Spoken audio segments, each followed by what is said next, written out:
Just like a coin has two sides, mutual funds also come with several advantages and some disadvantages. 1. As mentioned earlier, mutual funds aim to diversify their investment across various sectors such as debt instruments, real estate, and indexes to minimize risk for investors. However, regardless of the efforts made by fund managers, they can never completely eliminate risk. Even in debt mutual funds, there is no guarantee of 100% safety. Sometimes, even large companies default on interest payments, resulting in losses for investors. A notable example of this is IL&FS. Once one of India's leading construction companies, which went bankrupt due to poor growth in the real estate sector and mismanagement at the top level, resulting in losses for both the company and investors. 2. Many mutual funds can be very volatile in the short term and can lead to a decline in your investments. For instance, some fund managers invest in junk bonds in pursuit of higher returns, which can prove to be a risky strategy. Junk bonds are issued only by companies on the verge of failure, so investing in them out of greed for high returns is unwise. 3. What may seem to be the case is not always true. Often, investors choose mutual funds solely based on their past performance records. However, in such situations, it's crucial to consider other factors, such as whether the fund has sold off its old investments to buy new equities or bonds. In these cases, predicting the future performance of the fund becomes challenging due to significant changes within the fund. Moreover, fund managers may change, further complicating matters.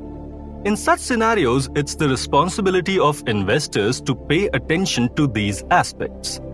4. Sometimes, asset management companies, AMCs, are driven by greed and prioritize creating new mutual funds because they earn higher commissions and attract more funds this way. In such cases, they may not be overly concerned if some older funds are performing poorly, as they can still earn commissions from the new funds. Consequently, AMCs heavily promote new mutual funds, even though these funds may lack a proven track record. While the paperwork and presentations may appear impressive, it's essential to remember that these funds have not been tested in the real world. Their performance in practical situations remains uncertain. Therefore, it's wise to avoid investing in such unproven funds and stick to well-established ones with a reliable performance history. 5. We can purchase regular mutual funds through an agent, but doing so entails paying an extra commission to the agent, which can significantly reduce our long-term returns. Moreover, if we wish to convert our regular mutual funds into direct mutual funds, it's often considered a new investment, subjecting us to capital gains tax. 6. Most mutual funds are directly or indirectly influenced by the fluctuations of the stock market. When the stock market performs well, mutual funds tend to benefit, and vice versa.